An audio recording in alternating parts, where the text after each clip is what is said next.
दोस्तों नमस्कार। 4 PM गुजरात पर आप सभी का बहुत बहुत स्वागत है। मैं हूं आपका दोस्त मयूर जानी। अब फिर से 2 दिन मैं नहीं उपस्थित हो पाया आपके समक्ष। वही चक्कर था, वो जो 1 हफ्ते पहले जो वायरल का चक्कर चला, वायरल बुखार ने हमारा बैंड बाजा बारात निकाल दिया पूरा। तो बीच में 3 दिन काम कर पाए, फिर वापस बिस्तर पकड़ना पड़ा। आज फिर से थोड़ा जो है बेहतर महसूस कर रहे हैं, तो हमने कहा कि आज तो बिल्कुल बात करेंगे। और क्योंकि देश में जो मुद्दा आज जो है बड़ा महत्वपूर्ण है, उस पर तो आज बात करना बहुत जरूरी, क्योंकि सुप्रीम कोर्ट में अभी हम जब आपसे ये बात कर रहे हैं, इस वक्त सुप्रीम कोर्ट में एक केस पे सुनवाई हो रही है और सुनवाई जारी है अभी। उसके लाइव अपडेट्स भी हम जो है अब देख ही रहे हैं अभी आपसे बात करते करते। वो मामला है इलेक्ट्रोल बॉन्ड का, और जिस तरह से एसबीआई ने हाथ खड़े कर दिए कि भाई साहब, हमारे पास जानकारी तो है, देने में हमको आपत्ति नहीं, लेकिन समय बहुत चाहिए। और वो जो उन्होंने वो झुंझुना जो है वो देने की कोशिश की, उसको लेकर फिर एडीआर ने जो है वो कहा कि ये तो कंटेम्प्ट ऑफ कोर्ट है। आपके पास जानकारी देने के लिए 4 महीना क्यों चाहिए आपको? उन्होंने 4 महीने का समय मांगा। बोले ये तो 24 या 48 घंटे का काम है, ऐसा उन लोगों ने कहा। उसके बाद कंटेम्प्ट दाखिल किया गया और आज सुनवाई हो रही है। अब इस पूरे मामले में देखिए, हम जो है ना वो आपसे रूबरू करवाने जा रहे हैं डॉक्टर जय नारायण व्यास साहब को। और वो इसलिए करवाने जा रहे हैं क्योंकि इस पूरे मामले में जो ये क्षेत्र जो है, इसमें इनके जितनी जानकारी वाले लोग देश में बहुत कम है। ये वास्तविकता है।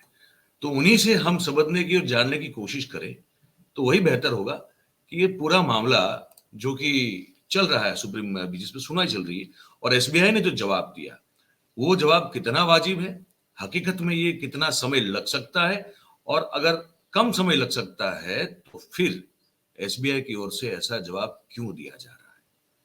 मैं आपको उनसे रूबरू तो करवा दिया है। मैं उनसे बात शुरू करूं उससे पहले मैं कह दूं बड़े रिस्पेक्ट के साथ उनके प्रति, हम लोग जो है ना इनको, डॉक्टर व्यास साहब को हम एनसाइक्लोपीडिया के नाम से जानते हैं। और ये कोई इनकी तारीफ के लिए नहीं कहता हूं मैं, उनके पास ऑलमोस्ट जो है किसी भी चीज का जवाब होता है, क्योंकि अभ्यास जो है ना इनका बड़ा मतलब ऐसा है कि इंस्पायरिंग है। हम लोग तो मतलब इंस्पायर होते रहते हैं। तो व्यास साहब, बहुत बहुत धन्यवाद आपका, आप आए, आज वक्त निकाला आपने। तो मैं सीधा अब जो है मैंने वो प्रस्तावना में बोल दिया, अब जो उसको रिपीट नहीं करूंगा। अब सर आपके पास है पूरा मंच, ये बता दीजिए अब जो चल रहा है वो, और ये पूरा जो विवाद खड़ा हुआ है, इसको आप कैसे देखते हैं? मैं जैसे समझता हूँ, आप जो चैनल का प्रतिनिधित्व कर रहे हैं, आज देश में सबसे ज्यादा देखे जाने वाली यूट्यूब चैनल, और वो चैनल पे मुझे निमंत्रित करके चर्चा के लिए आपने मुझे जो बहुमान दिया है, मैं उसके लिए आपका तहे दिल से शुक्रगुजार हूँ। मैं बिल्कुल लेमन की भाषा में बात करूंगा। ये पूरे प्रश्न के 3 पहलू हैं। एक लीगल, जो नामदार सुप्रीम कोर्ट के सामने चल रहा है, उसमें हम कमेंट नहीं करेंगे। दूसरा है इंस्टीट्यूशनल, जो स्टेट बैंक ऑफ इंडिया बनावट कर रही है, वो क्या है और उसमें सरकार का रोल क्या है। और तीसरा सामान्य आदमी का, ये सब इनकी धांधली में इसके बेनिफिशरीज कितने होंगे? 2 दर्जन भी नहीं होंगे जो इस देश को काबू में लिए बैठे हैं। तो ये धांधली में मैं और आप, हम वोट देते हैं, तो वो वोट की अब कोई कीमत है नहीं है, वो वोट का कोई सैंक्टिटी रही नहीं रही, वो वोट की पवित्रता कहां तक हमने भ्रष्ट कर दी है, ये समझना जरूरी है। देखिए प्रक्रिया क्या है, पहले तो हम समझ लें कि ये बॉन्ड कैसे इश्यू होते हैं। जय नारायण व्यास को 1,000 रुपए का, 10,000 रुपए का, लाख रुपए का एक बॉन्ड चाहिए। मान लो लाख रुपए का चाहिए, मैं लाख रुपया लेके डेजिग्नेटेड ब्रांच में जाता हूँ। मैनेजर साहब बोलते हैं कि ठीक है, आपको लेना है, तो वो मेरे सब डॉक्यूमेंट्स मांगेंगे, केवाईसी से लेकर सब डॉक्यूमेंट मांगेंगे। मेरी पूरी आधार कार्ड से लेकर सब तक की छानबीन की जाएगी और ये रिकॉर्ड इनके पास दर्ज किया जाएगा। समझे आप? यानी मेरी पूरी की पूरी जन्म कुंडली स्टेट बैंक ऑफ इंडिया के पास है। कौन कितना कब किस समय बॉन्ड में पैसा रख के गया, उसका पूरा जन्म कुंडली, ये और किसके लिए, कॉन्फिडेंशियलिटी, और किस पार्टी के लिए? ये कॉन्फिडेंशियलिटी स्टेट बैंक के लिए है ही नहीं। और आजकल जिस तरह से रिजर्व बैंक तक, सेंट्रल बैंकर तक टिंकर किया जाता है सरकार के द्वारा, तो स्टेट बैंक कौन सी बड़ी संस्था हो गई जिनके चेयरमैन को ऑन कॉल अदानी के साथ ऑस्ट्रेलिया जाना पड़े और बाद में रेजिग्नेशन देना पड़े। वो स्टेट बैंक कौन सी बड़ी संस्था हो गई जो सरकार के पहुंच के बाहर है। तो स्टेट बैंक के पास है, मानो सरकार के पास है। ये यहाँ तक की मैंने बात पुरवार कर दी। अगर आज में इसमें आपको कोई शक है, कहीं भी आप असम्मत होते हैं, आप मुझे पूछ सकते हैं, मैं आपको सेटिस्फाई करूँ। मुझे नहीं, मतलब मैं थोड़ा एक और मतलब दर्शकों के लिए और चीज क्लियर कर दूं कि फॉर एग्जांपल मयूर जानी नाम का व्यक्ति एक्स पार्टी को कोई डोनेशन चंदा देना चाहता है तो उसको एसबीआई की अधिकृत ब्रांच के पास जाना पड़ेगा। उसको जब वो चंदा देना है, फॉर एग्जांपल समझ लीजिए मुझे 100 रुपया देना है किसी को, तो मेरी पूरी जो मेरे केवाईसी है वो हर चीज मुझसे ली सब जाएगी, जानकारी आपकी मेरी जन्म सब तारीख से जानकारी लेकर ली सब ले उसको जाएगी। फॉर्म मुझे सब वो जो भी जो डॉक्यूमेंटेशन होगा वो सब करवाया जाएगा। और हाँ, तो मतलब बैंक को सब पता है, उसके पास हर चीज है मेरी कि सब मैं चीज कौन आपकी हूँ। मालूम है बैंक को। फिर आपको जी बोलेंगे आप थोड़ी देर बाहर बैठिए। जी आप बाहर बैठोगे तो एक आध घंटे में आपको आपका बॉन्ड तैयार होगा। जी देखिए, तब तक किस पार्टी को देना है तय नहीं है। ये आपके आपके खुद के निर्णय की बात है। जी आपको ये बॉन्ड मिलेगा जो बेरर चेक जैसा है। मैंने आपको बेरर चेक दे दिया, बात खत्म हुई। आप वो बेरर चेक एंडोर्स करके किसी और को दे देते हैं, बात खत्म हुई। तो ये इलेक्टोरल बॉन्ड एक कवर में रख के, जिस जिस बॉन्ड पे कोई भी तरह की किसी और चीज लिखी नहीं होती है, सिर्फ अमाउंट लिखा होता है और बाकी कुछ चीज नहीं। नहीं तो सिर्फ अमाउंट लिखा होता है और क्या डोनर का नाम लिखा होता है क्या? सॉरी, दाता का नाम लिखा वो होता है? बैंक का जो भी डेजिग्नेटेड जो जी ऑफिसर है उसका सिग्नेचर वगैरह रहता है। हम्म, फिर वो लेके आप आ गए। अब वो बॉन्ड पे नंबर नहीं है। सरकार हमेशा ये कहती रही है, जब भी चर्चा हुई, कि ये बॉन्ड किसने पैसे भरे, किसको देंगे, किसी को पता नहीं चलेगा। पहले तो ये सफेद झूठ है। आपके साथ एक जासूस लगा दिया जाता है, वो बॉन्ड में ही लगा दिया जाता है। बॉन्ड के अंदर एक नंबर होता है, आपको नहीं दिखता है। वो नंबर सिर्फ अल्ट्रावायलेट लाइट के नीचे ही आप पढ़ सकते हो। दैट इज योर की। अच्छा यानी, अच्छा, तो ये जो एडीआर जिस यूनिक नंबर की बात करती है वो वही है?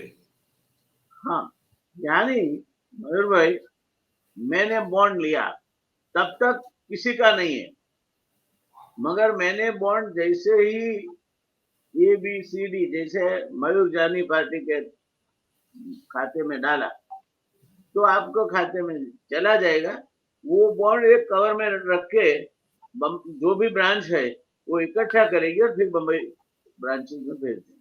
और इनकी जो अरेंजमेंट हो, कलकत्ता मद्रास ऐसी बड़ी ब्रांचेस में भी कलेक्ट करते होंगे, क्योंकि हम इनकी एडमिनिस्ट्रेटिव चीजों से इतने माहितगार नहीं है, जी मैं उतना ऑथेंटिकली कमेंट नहीं करता। मगर एक कवर में रख के जो बैंक में वो बॉन्ड भरा गया है, अब ये लोग कहते हैं कि तो किसके खाते में गया, हमें कहाँ मालूम। तो बॉन्ड किसने भरा, किसके खाते में, उसने बोला वो खाते में हमने पैसे जमा कर दिए, बात खत्म करो। सर, ये बात सही नहीं है।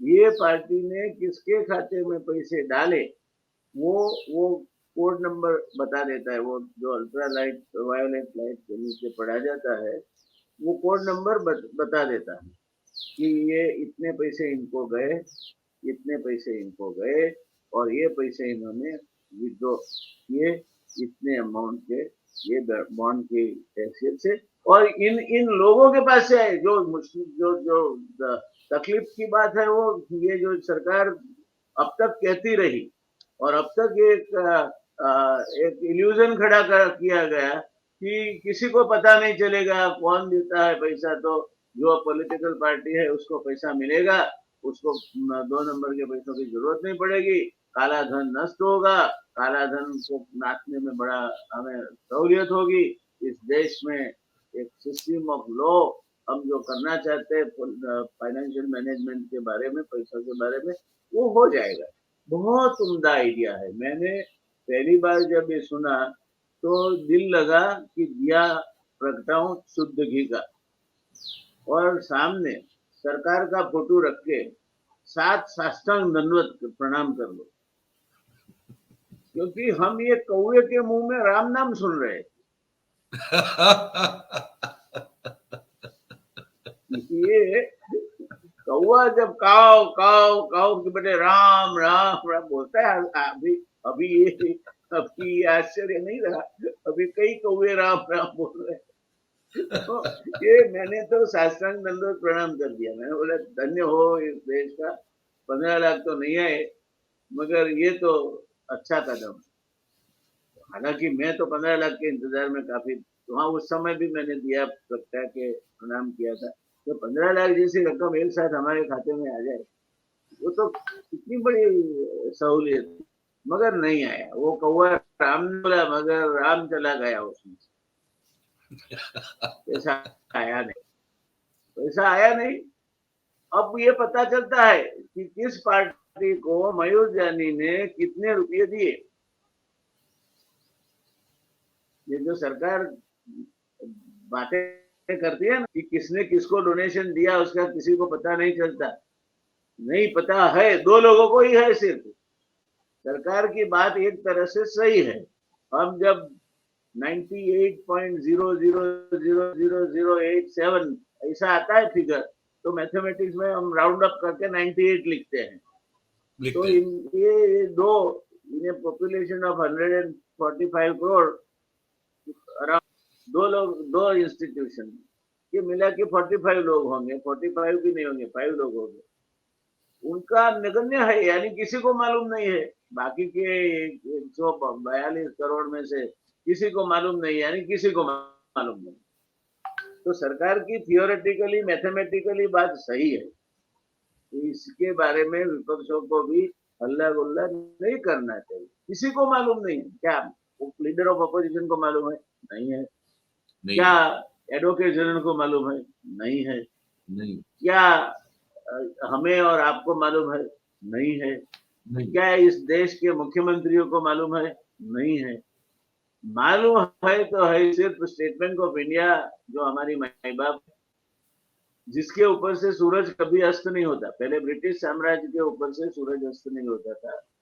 आज स्टेट बैंक की इतनी शाखाएं हैं दुनिया में कि कहा जाता है कि स्टेट बैंक ऑफ इंडिया के ऊपर से सूरज अस्त नहीं होता, समझे? तो ये मुद्दा फिर इसको obviously it was going to be challenge, क्योंकि ये चौथे स्टैंडर्ड का बच्चा भी समझ सकता है कि आज के कंप्यूटर के युग में आप ये एक छोटा सा हिसाब, देश का पूरा बजट और बाकी का अकाउंट मिला के आप 15 लाख 20 लाख करोड़ का अकाउंट रख सकते हैं। तो ये कौन सी रकम थी? 20,000 करोड़ के करीब करीब होगी, पता नहीं, रकम भी हमें तो मालूम नहीं है।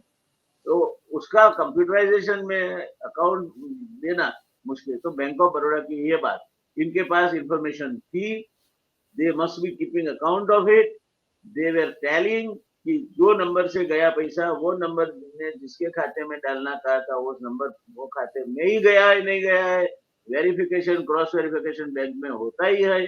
उसका मतलब ये हुआ कि स्टेट बैंक ऑफ इंडिया झूठ बोल रही है, इनके पास ये इंफॉर्मेशन है।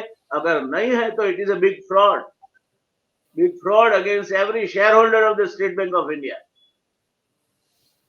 not lesser than that. State Bank of India is a stock exchange listed public limited company, and it owes its responsibility of this kind of mismanagement of the organization to, if not to the people of India, at least to the shareholders. अच्छा, फिर बार role आया सेबी का. सेबी क्या कर रही थी?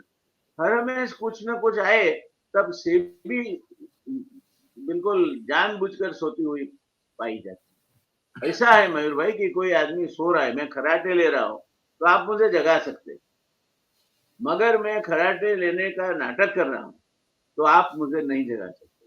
ये सेबी जो है आजकल, वो खराटे लेने का नाटक कर रही है. सेबी क्या कर रही थी? ये पूरा घपला हुआ, तब सेबी क्या कर रही थी? कोई भी फाइनेंशियल फ्रॉड होता है, सेबी जाननी चाहिए, सेबी को मालूम होना चाहिए, सेबी को मालूम नहीं होता है. अदानी केस में तो सेबी ने इससे भी आगे की हद.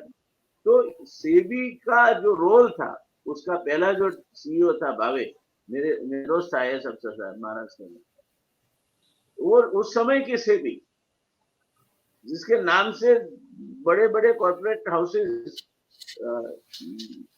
कांपते थे, और आज की सेबी ये दूसरा कल्प्रिट है. They have cheated the people of India by keeping quiet, because State Bank of India as a bank, the regulator may be Reserve Bank of India. That is the third organization which has cheated us.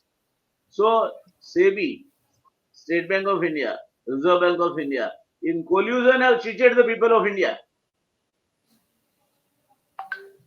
मालूम नहीं है. आज के युग में, computer के युग में, आपके पास एक कोड नंबर है, ये पिन नंबर आपको मैच करना है कि मयूर भाई को मैंने पिन नंबर 1314 वाला 50,000 का बॉन्ड डाला था उनके खाते में, तो 13 से 14 पिन नंबर वाला पैसा उनके खाते में जमा हुआ है या नहीं, सिर्फ इतना करना है.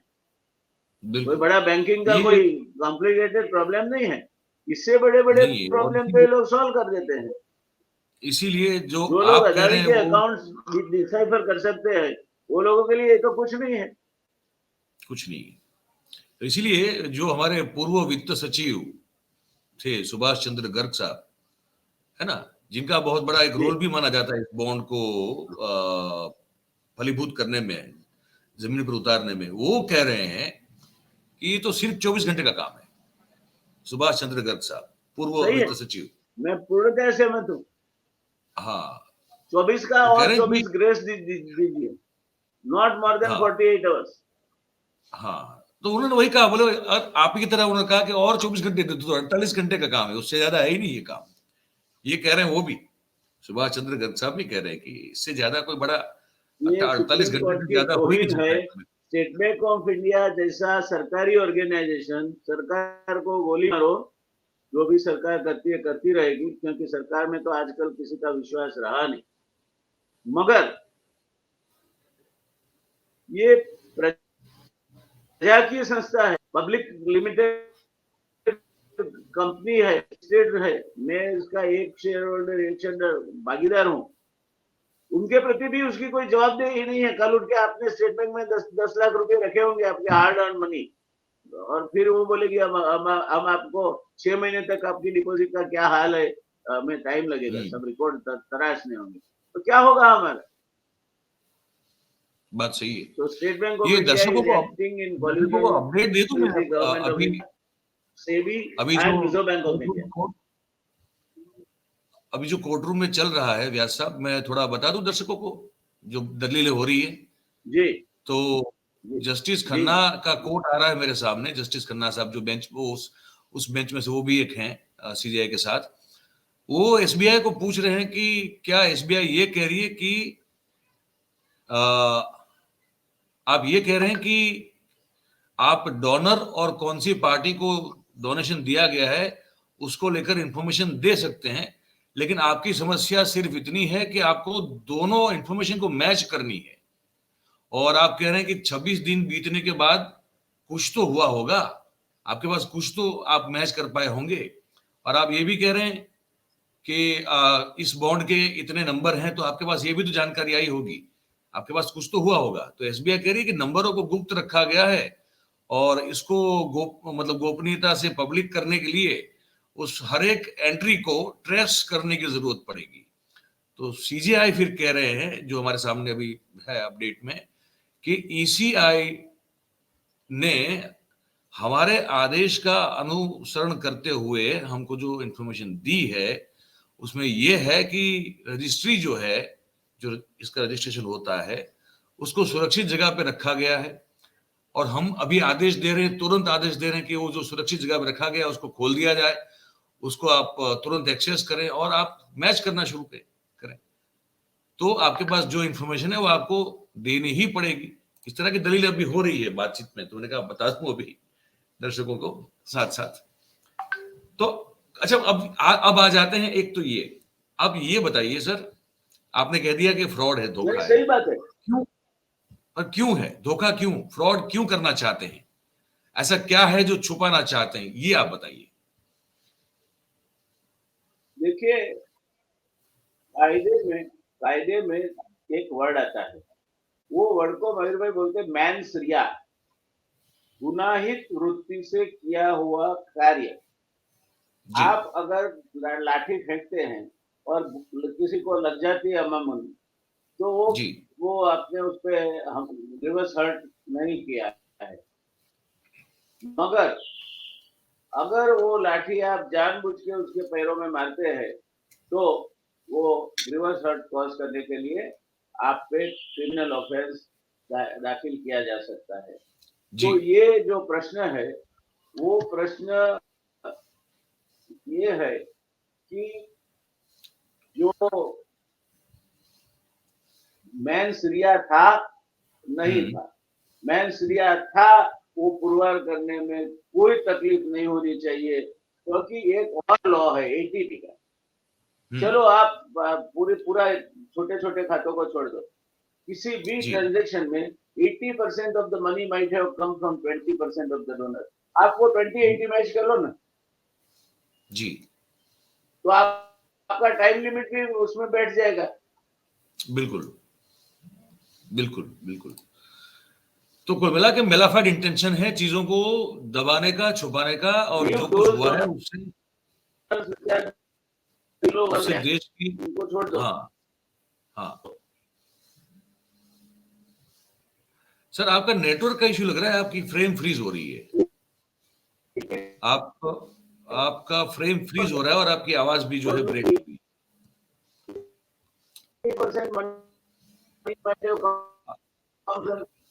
नहीं सर, मुझे लगता है कि आपको एक बार फिर से, मैं इसको पॉज करता हूं, इसको आप एक बार फिर से जुड़े। हाँ सर, तो वो थोड़ा बीच में हमको जो है रोकना पड़ा क्योंकि आपका वो नेटवर्क का इश्यू था। पर जैसे अभी थोड़ा हमने बीच में पॉज किया ना, तो अभी एक फैसला आ गया सुप्रीम कोर्ट का, जिस मुद्दे पर हम बात कर रहे हैं अभी। सुप्रीम कोर्ट ने सर एसबीआई को, मतलब कि समझ लीजिए कि इतना डाटा फटकारा है कि पूछे मत, और ये कह दिया कि कल शाम, मतलब कि 12 तारीख शाम तक कुछ भी हो जाए, आपको ये जो बॉन्ड्स की डिटेल मांगी गई है वो आपको दे देनी पड़ेगी। और फिर उसने कहा कि इलेक्शन कमीशन को 15 मार्च तक जो है इसकी घोषणा, इसकी जानकारी लोगों को दे देनी पड़ेगी। अब इसको आप कैसे देखते हैं, बताइए सर। बिल्कुल वाजिब डायरेक्टिव है, अभी तक उनके पास होनी चाहिए थे। मैंने बोला 80% जो बड़े अकाउंट है उनकी तो माहिती आप कर लिए थे, अभी तक कर लिए थे जी, तो भी चल जाता। आपका मैंस रिया यानी गुनाहित मनोवृत्ति से आप काम करते हैं, इसका यही एग्जाम्पल है। State bank of India should not be only treated for contempt, but the chairman State Bank of India and SEBI and also the Election Commission and Reserve Bank of India must be as held answerable under the criminal law of this country. This is a fraud, the fraud being played upon the people of India.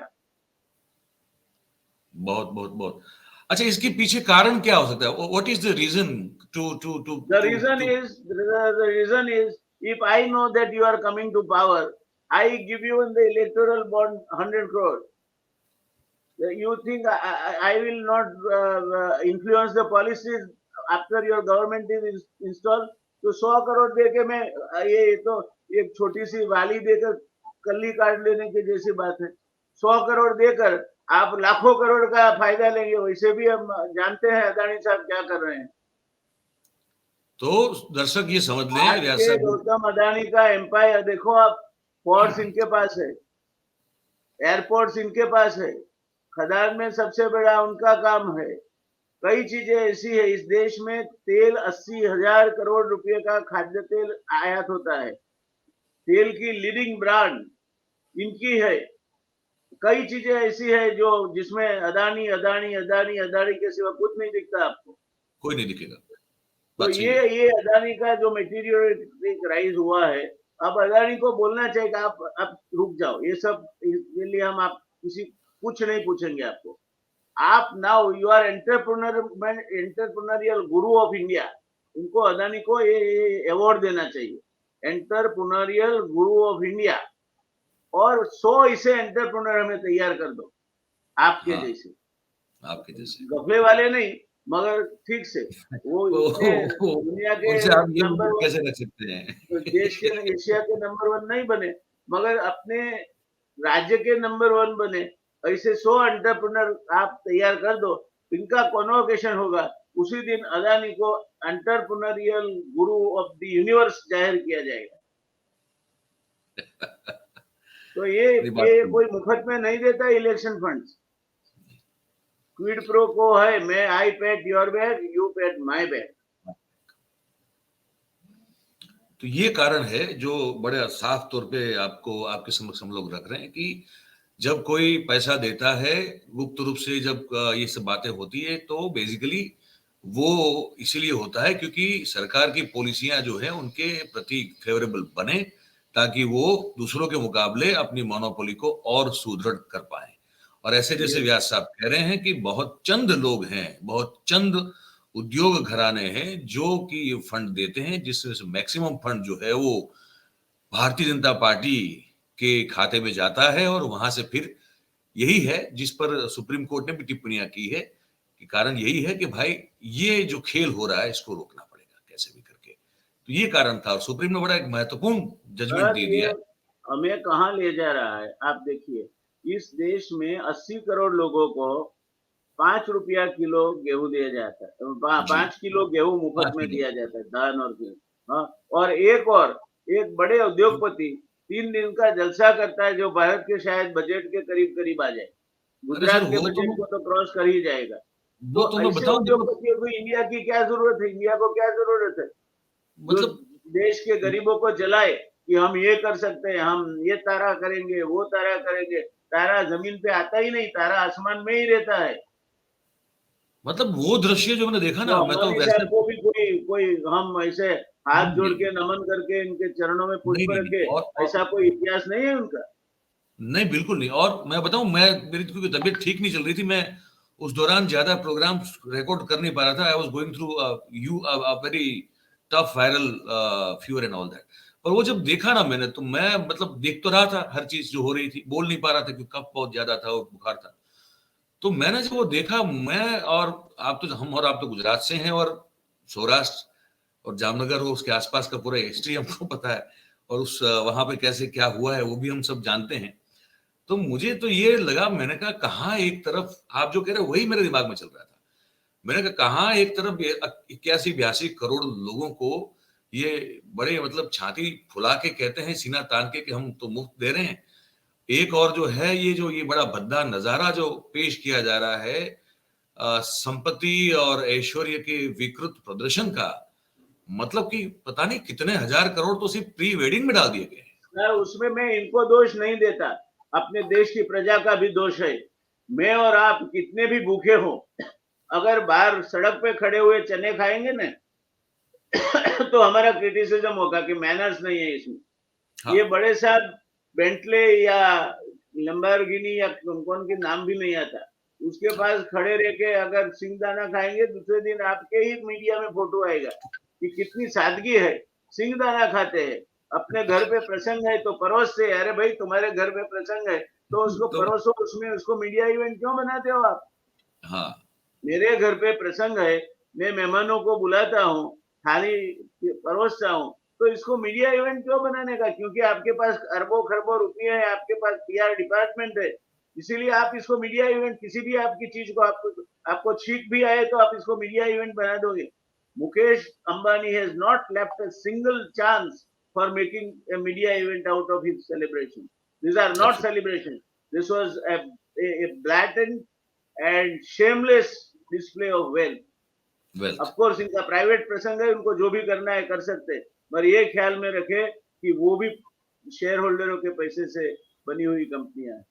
और छोटा तो छोटा इनको गुजरात में लाने में और गुजरात में इनको स्टेडी होने में,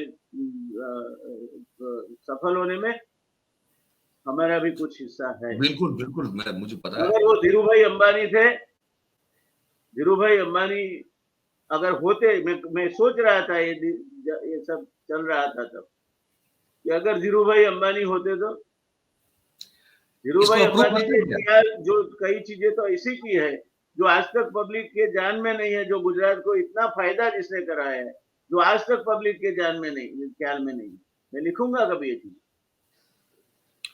तो वही बात है। अब मुझे एक और मुद्दे पे आपसे बात करनी थी, लेकिन अब आधा घंटा हो चुका है, उस पर मैं आपका अलग से समय चाहूंगा। जिस तरह से अरुण गोयल साहब जो चुनाव आयोग ने जिस एब्रप्टली जब जो है इस्तीफा देके चले गए हैं, उसके पीछे बहुत सारी कहानियां हैं और उस पर मुझे आपसे बात करनी है। पर क्योंकि एक लाइव और जवाब दे दे, फिर अब आगे चर्चा करेंगे।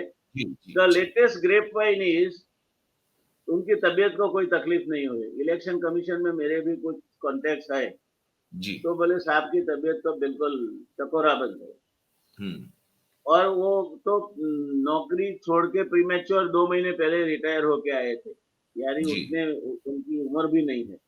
हाँ। तो तबीयत का कोई बहाना नहीं है।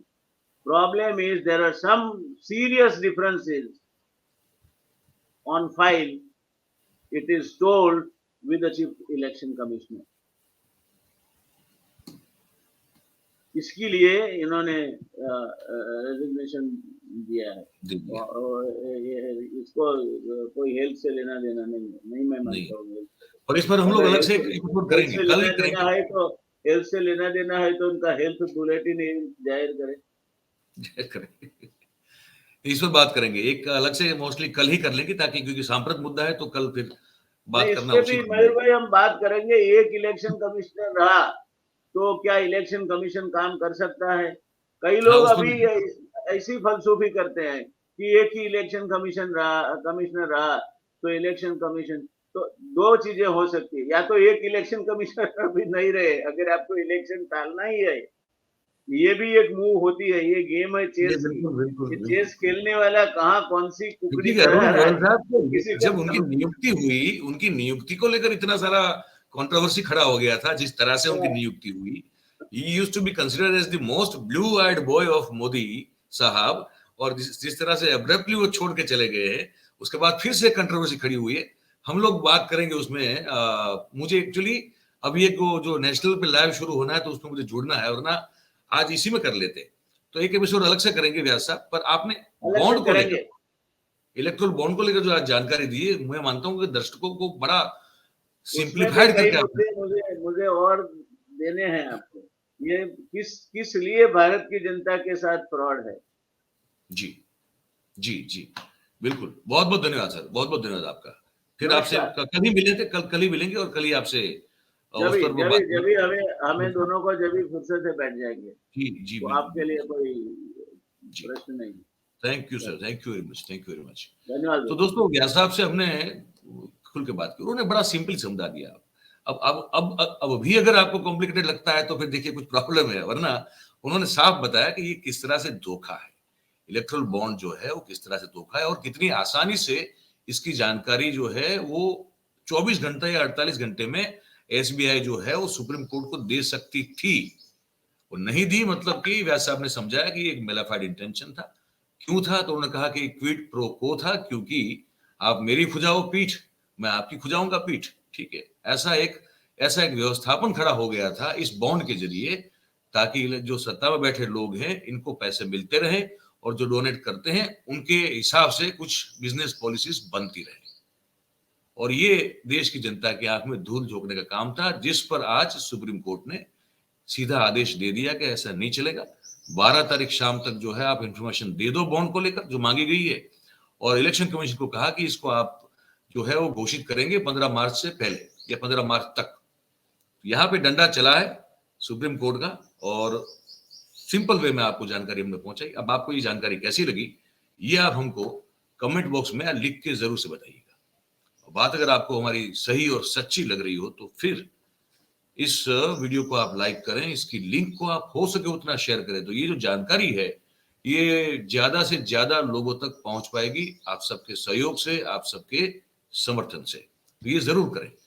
और बाकी हम हमेशा कहते हैं, आज भी कह रहे हैं कि भाई ये जो चैनल है हमारा, है ना, 4 PM गुजरात, तो आप उसको सब्सक्राइब करें और अपने आसपास के लोगों से करवाएं। तो ऐसे ही तो आपके प्यार और स्नेह से तो आगे बढ़ रहे हैं, तो ऐसे ही बढ़ते रहेंगे आप सबके साथ साथ। बहुत बहुत धन्यवाद करते हैं आप सभी का इस कार्यक्रम में हमारे साथ जुड़ने के लिए। Thank you very much. नमस्कार।